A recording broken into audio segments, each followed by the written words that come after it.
calamares, dried pusit, sizzling pusit, adobong pusit, inihaw na pusit, at marami pang putahe na pwedeng magawa sa pusit o squid. Ang squid ay isang uri ng cephalopod. Ang cephalopod ay member ng molluscan class kagaya ng octopus, cuttlefish at nautilus kung saan prominente ang kanilang mga ulo at mga tentacles o gaway. Ang material naman na parang plastic na tinatanggal natin sa likod ng squid, ang tawag dito ay gladius or pen. Isa ang squid sa mga paborito ng karamihang gawing putahe. Ang iba kinakain nga itong hilaw, na suka lang ang sausawan. Of course, pagkatapos ito malinisan. Pag ito naman ay niluluto, dapat nasa tamang teknik at perfect timing ang pagluto nito para hindi ito kukunat. For today's video, gagawa tayo ng putahe na gamit ang squid. Malamang nakatikim na kayo nito at hindi kakaiba para sa inyo. Gagamit tayo ng bell pepper, sibuyas, luya, bawang, dahon ng sibuyas at sili. Paniguradong matatakam kayo nito sa tamis at anghang ng ating dish in this video. Ang una lang natin gagawin para masigurado natin na perfect ang texture ng ating squid ay kailangan kumukulo muna ang tubig bago natin ito ilulublob or i-blanch for 1 to 2 minutes. This way, siguradong perfect ang pagkaluto ng ating sweet chili squid.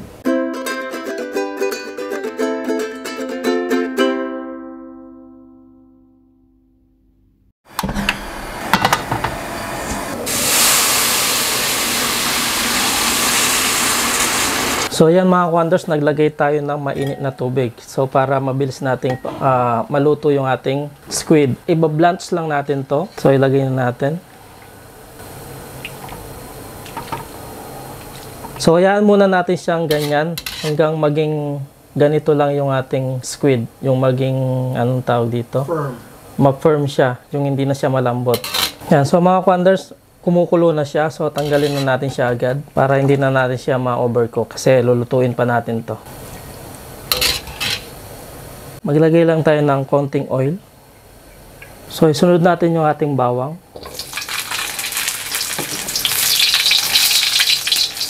Then yung ating luya. Then yung ating sibuyas.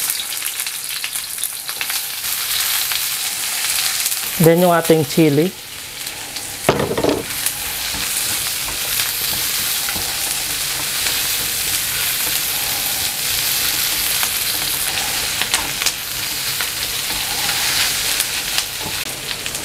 Yan, lagyan natin ng hot water. Lagyan natin ng oyster sauce, 1 tablespoon, and ketchup, 2 tablespoons. Yung ating bell pepper.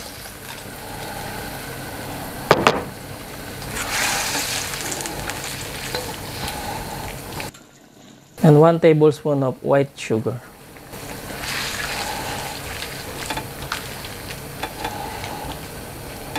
Lagyan natin ng pepper, 1 teaspoon. Then salt, a pinch of salt lang. Haluin lang natin.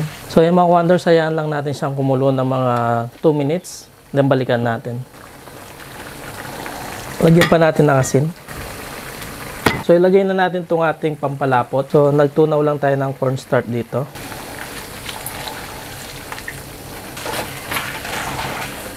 Ng tubig. Adjust natin ng water. Medyo lumapot.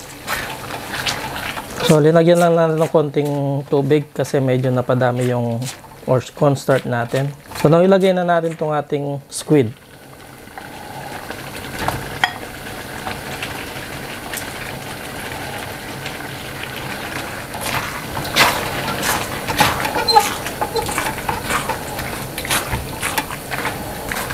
Dagdagan natin ng ketchup. Kulangan ako sa tamis.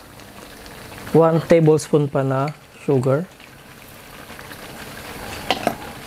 Tikman muna natin.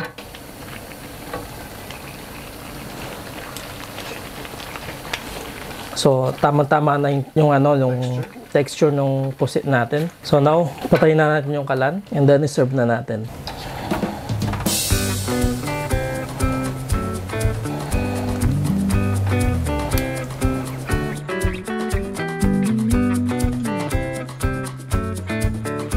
So ito na yung ating sweet chili squid.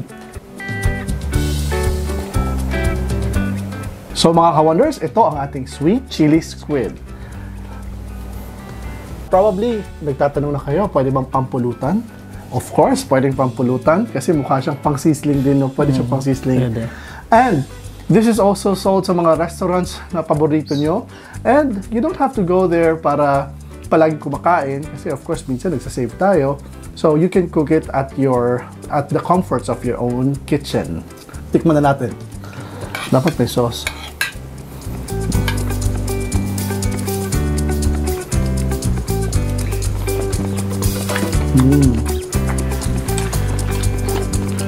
Yung texture ng squid, perfect.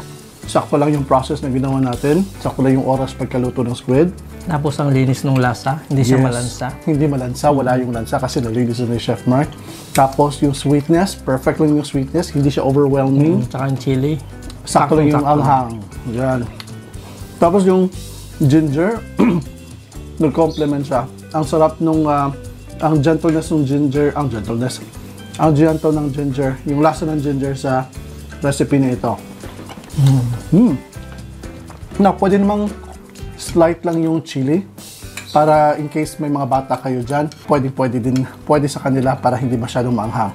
So mga ka-wonders, if you like this video, please lutuin nyo na ito. And don't forget to like this video and then subscribe to our channel, Wondering Kusina, and click that notification bell para updated kayo sa lahat ng mga bagong videos namin. Then meron din tayong social media account, meron tayong Facebook, Instagram, and TikTok. That's right. So mga ka-wonders, kami ang Wondering Kusina. I hope you like this video and share it to your family and friends. Magsasabi muna kaming stay cool, stay safe, stay blessed, and peace. Daghang salamat! May kagat siya. May kagat na.